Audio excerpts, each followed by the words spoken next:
Yəni də Allahın sözündən danışıram və Allahın sözündən danışmaqda məqsədimiz nəinki Allahı tanımaqdır, mən deyərdim eyni zamanda özümüzü də kəşf etməkdir. Biz kimik? Yəni o qədər insanlar var ki, Allahı tanıdıqları halda özlərini kəşf etmədiklərinə görə, özlərini araşdırmadıqlarına görə, özlərinin niyyətləri belə onların özləri üçün bağlı qalır.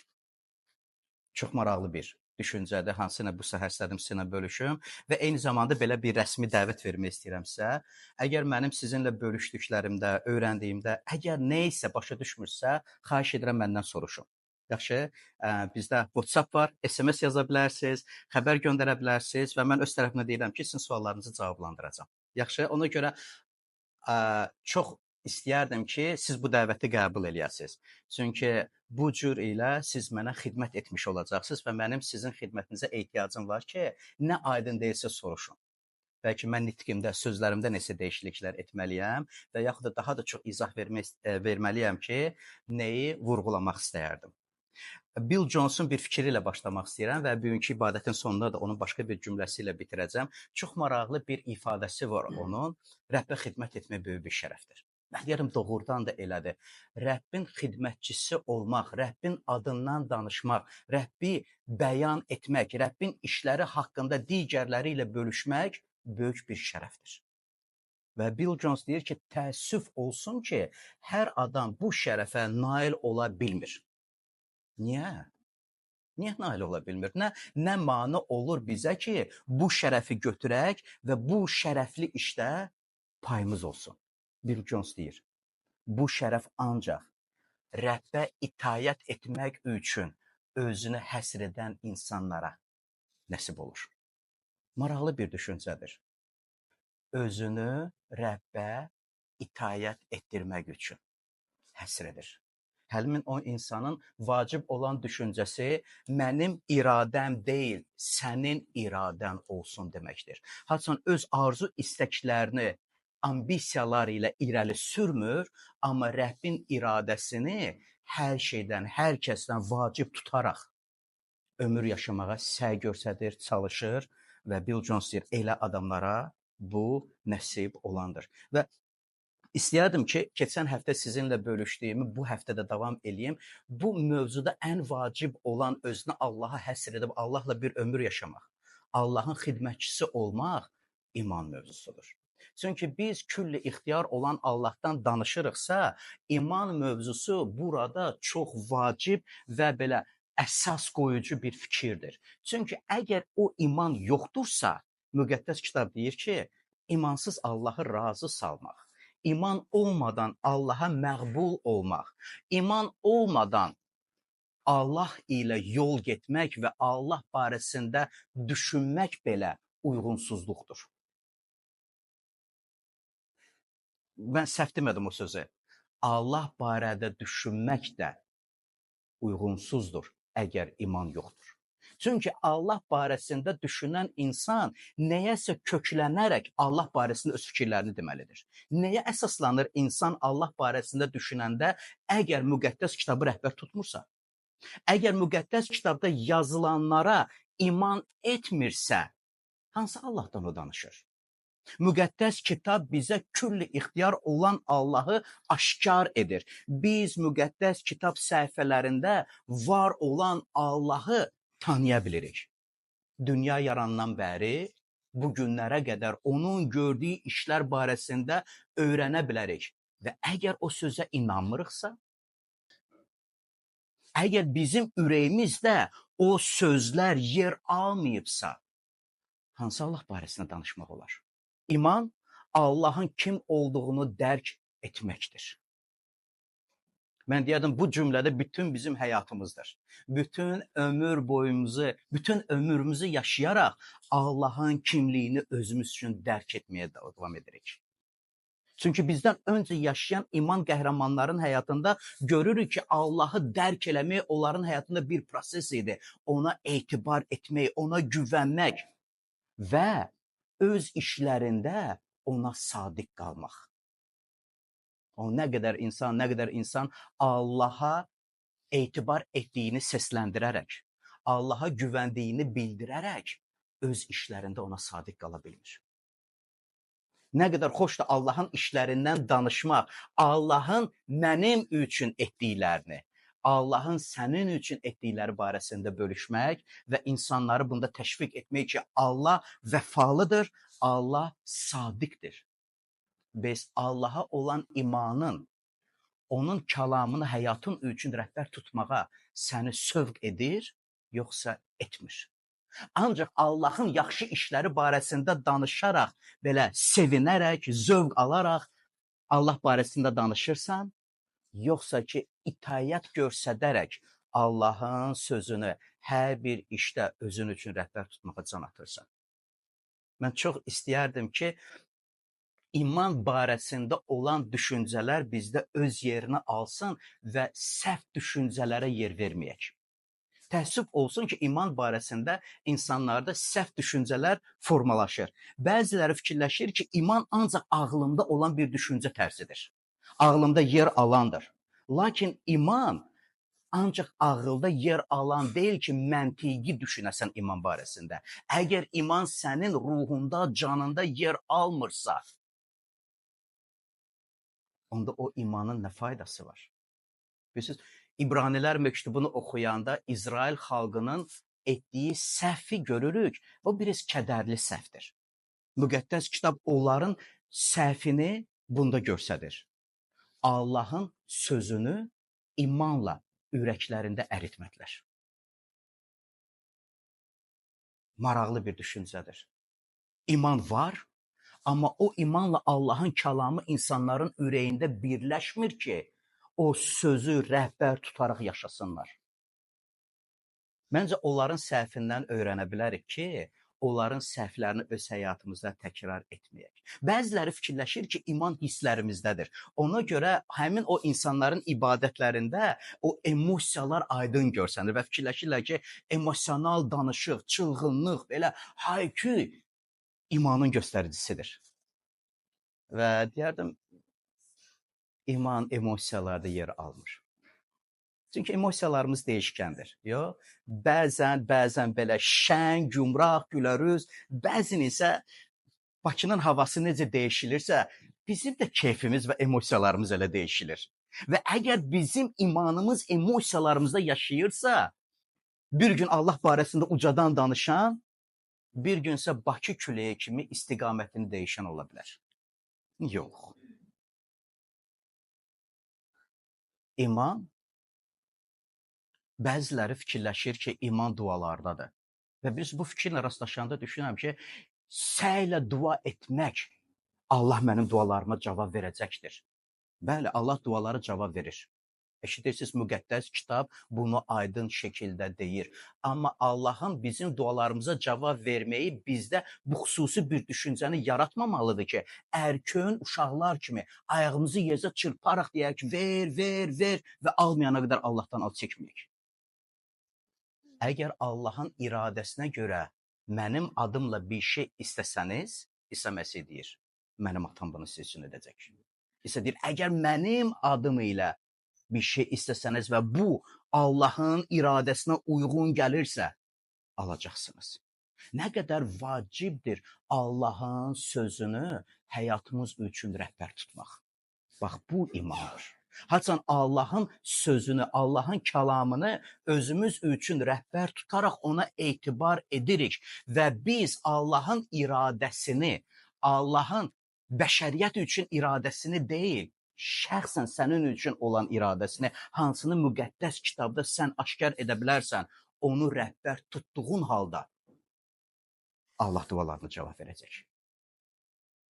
Ümid edirəm ki, deyim sözlər sizdə belə çaşqınlıq yox, amma dualarınızda və Allahla münasibətdə aydınlıq getirir. Bəzi insanlar, təəssüf olsun ki, bu sözü deyirəm, imanı inanc səviyyəsinə endirirlər. Və mən deyirəm ki, dünyada inanclar çoxdur, amma müqəddəs kitab vasitəsilə Allah bizə danışdığı iman, hansını ki biz iman qəhrəmanların həyatında görürük. O sadəcə bir inanc deyildi. Bütün qəlbi ilə, bütün varlığı ilə, bütün düşüncəsi ilə Allaha güvənmək və ona etibar etməkdə özünü aşkar edirdir. Müqəddəs kitab bizə bu imanı ürəklərimizdə yaşatmağa çağırır. Müqəddəs kitab istəyir ki, biz sadəcə inanclardan biri olaraq iman mövzusuna gəlməyək. Bunu yoxladım, alınmadı. İndi dua edim ki, alınsın. Belə yaşamayaq. Ya, imanımız sadəcə bir üsullardan biri deyil ki, nəsə işləməyəndə B variantına keçirik. Onda dua edəcəm və həmin o dua elədiyim vaxtda öz şuurumda yaralı mən inanıram. Allah cavab verəcək mənə. Müqəddəs kitabda adları qeyd edilmiş insanlar hansısa bir şücaətlərinə görə, hansısa etdikləri bir hərəkətlərinə görə bu şərəfli adı almadılar. İman qəhrəmanı. Onların həyat tərzi, onların ömrü buna səbəb oldu. Onlar bir gününü deyil, bütün ömürlərini Allah qarşısında yaşayaraq Allaha etibar etdiklərini hər gün yaşayırlar. Bir qəhrəmanlıq, bir igidlik, bir şücaət deyil. Bu ömür hekayəsidir. Və Allah istəyir ki, bu hekayə bizim hekayəmiz olsun. Onların imanları barəsində danışanda müqəddəs kitab onları iman qəhrəmanı adlandırır. Hə? Və aydın şəkildə bizə deyir ki, əgər o iman bizdə olmasa, əgər onların imanını özümüzdə təqlid etməyə bacarmasaq, Allahı razı sala bilməyəcəyik. Çünki iman olmadan Allahı razı salmaq qeyri-mümkündür. Məhz bu iman, hansıları ki, biz adları müqəddəs kitaba düşmüş salih insanların, peyğəmbərlərin həyatında görə bilərik, bizim əqidəmizi təşkil edir. Dünyaya baxışımız məhz bundan asılıdır. İman, hansı ki, bütün hər şey, dünyada görünən və görünməyən hər şeyi hərəkətə getirəndir. İmanın inanc səviyyəsinə getirənlər barəsində Yaqub öz məktubunda çox maraqlı bir söz deyir və istəyərdim həmin o ayə ilə sizinlə bölüşüm. Və Yaqubun məktubu 2-ci fəsil 19-cu ayədə çox maraqlı bir söz deyir. Sən Allahın bir olduğuna inanırsansa, yaxşı edirsən. İnanırsan, yaxşı edirsən. Və dalsıca maraqlı bir söz deyir. Cinlər də buna inanır və əsirlər.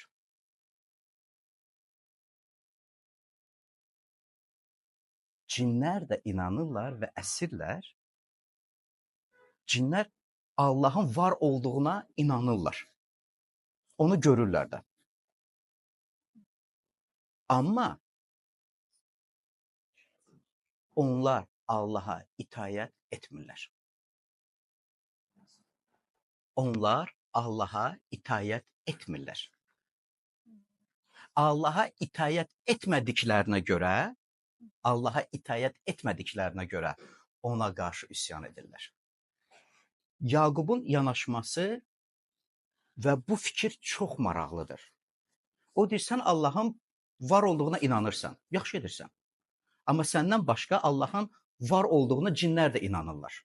Amma cinlərin Allahın var olduğuna inanmaqları onlara heç bir fayda vermir. Onlar Allaha itayət etmirlər.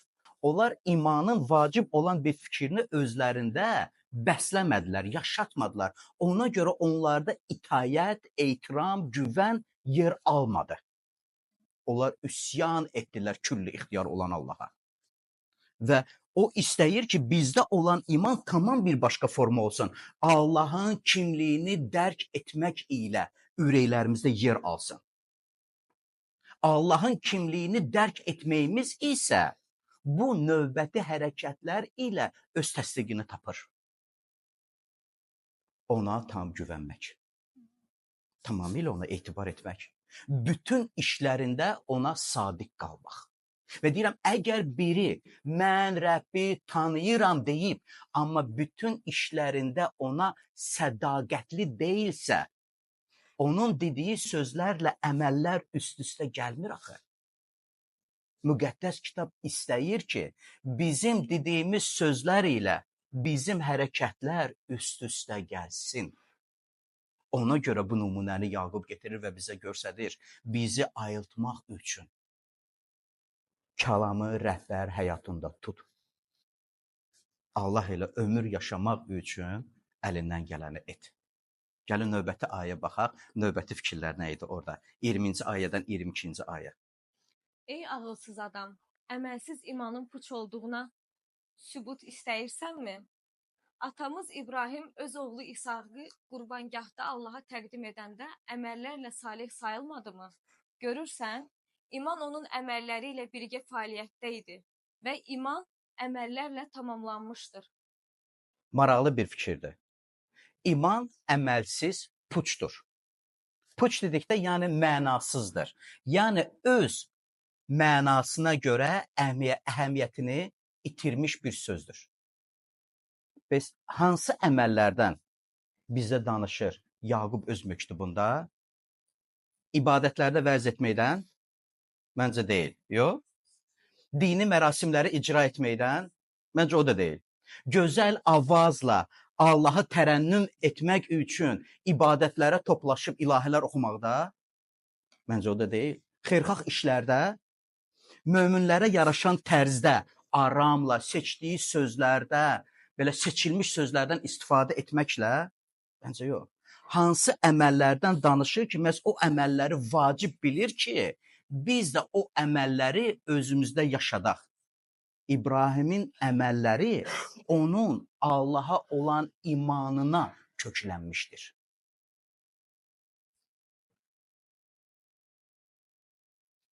İbrahimin Allah İbrahimə dedi, İbrahim etdi. Bundan söhbət gedir. İbrahim Allahın ona verdiyi tapşırıqlara tam etibar edərək icra edəndir. Müqəddəs kitab bu imanın nümunəsini bizə göstərir ki, bu iman mövzusunda vacib olan bir fikirdir, lazımlı olandır. Allaha tabe olmaq, itayət etmək və icra etməkdir. Bu imandır. Əgər bu iman yer almırsa, Allah var deyiriksə, ona inanıram. O mənim günahlarıma görə öldü. O mənim günahlarıma görə çarmıxa çəkildi, 3-cü gün ölülərdən dirildi, inanıram buna. Amma ona itaət etmirəmsə, əgər onun müqəddəs kitab səhifələrində mənə verdiyi nəsiyyəti həyatım üçün rəhbər tutaraq münasibətlərimi təşkil etmirəmsə, əgər mənim başqa insanlar ilə davranışımda o öz sübutunu və əksini tapmırsa, onun nə mənası var? Bu İbrahimin iman hekayəsi idi. Və mən deyirəm, biz indi öz həyat hekayəmizi yazırıq. Nə istəyirsən orada şəxsən sənin üçün qeyd edilsin. Nə istəyirsən sənin barəndə yazılsın. Sənin iman hekayən necə olmasını istəyirsən. Bəlkə bir neçə saniyə getirib fikirləşək və mən əminəm ki, mən də sizinlə qarışıq bu sözləri eşidəndə ancaq müsbət, pozitiv şeylər barəsində düşünürük. İstəyərdim mənim barəmdə desinlər ki, mən Allahı çox sevirdim. Yox, kimsə elə düşünür. Allaha olan sevgim o qədər böyükdür ki, ürəyimdə onun dediyi hər bir söz mənim üçün bir həyat mənası idi. Allahın nəsihətini hər şeydən üstün tuturdum öz həyatımda. Ala qarğa olmaqdan qorxmurdum. Ala qarğa olmaq bilirik də nə deməkdir, hə? Ala qarğa olmaqdan qorxmurdum. Çünki bilirdim, o mənimlədir. Mən istəyirdim ki, mənim barəmdə desinlər ki, o Allaha etibar edirdi və bütün işlərini sədaqətlə icra edirdi. Həm insanlar qarşısında, həm Allahın qarşısında. Çox maraqlı bir ayə var Məlaki Peyğəmbərin 3-cü fəsil 16-cı ayədə.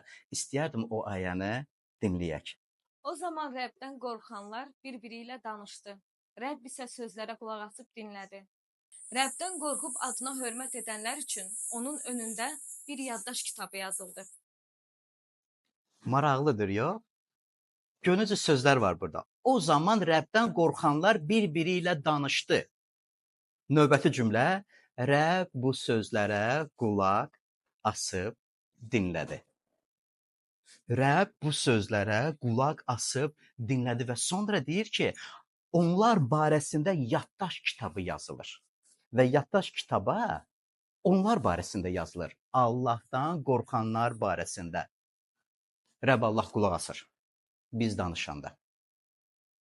Hətta başqa insanlar bizi eşitməyib, ürəyimizdə danışanda Allah qulaq asır. Nə istəyərdin Allah sənin nitqində eşitsin? Nə istəyərdin ki, hətta başqa insanlar səni görməyəndə ürəyində səslənən sözlərinə olsun? Yaddaş kitabı yazılıb ki, səmimi qəlblər barəsindədir. O insanlar hansılar ki, həqiqətən də Allahla ömür yaşayıb, onlar barəsində yazılıb ki, onlar Allahdan qorxanlar idilər. Və biz bilirik müqəddəs kitaba görə Allahdan qorxan insanlar kimlərdirlər? Süleyman öz məsəllər kitabında aydın şəkildə bu barədə bizə öyrədir. Günaha nifrət edən şəxs Allahdan qorxandır. Günaha nifrət edən şəxs, günahı özündən ikrah edən, günah ilə yaşamaq istəməyən, günah ilə müharibə aparan insan Allahdan qorxan insandır.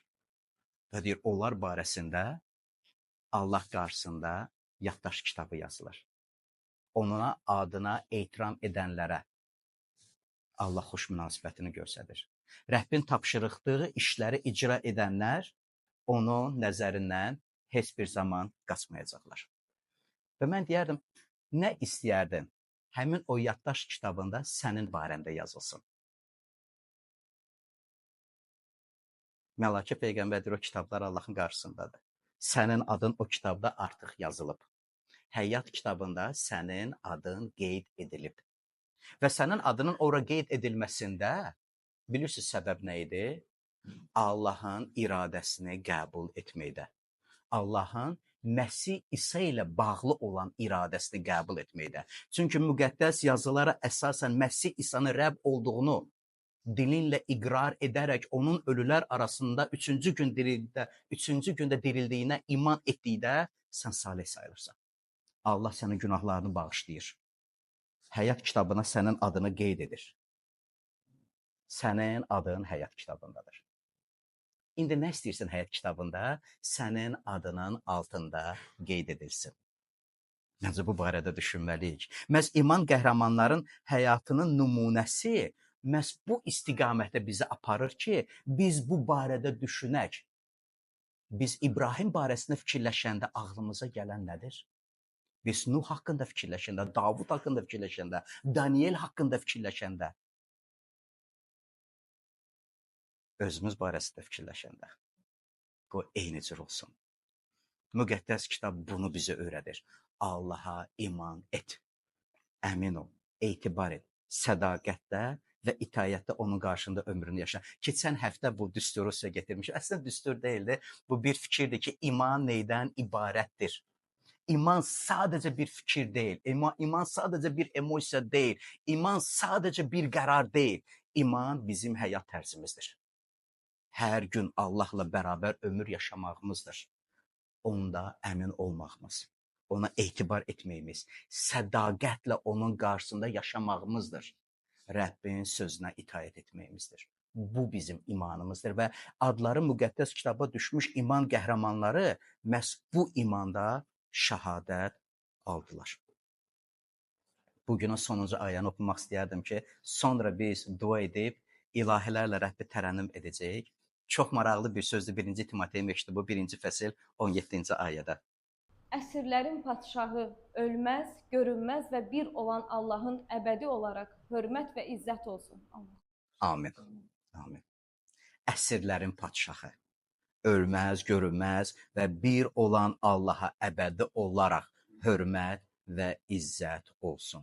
Və onun adına iman edən, onun vədlərinə əmin olan, Allaha bütün ürəyi ilə güvənən, sədaqət ilə onun qarşısında yaşayan və onun kəlamına itaət edən bizlər deyirik. Amin.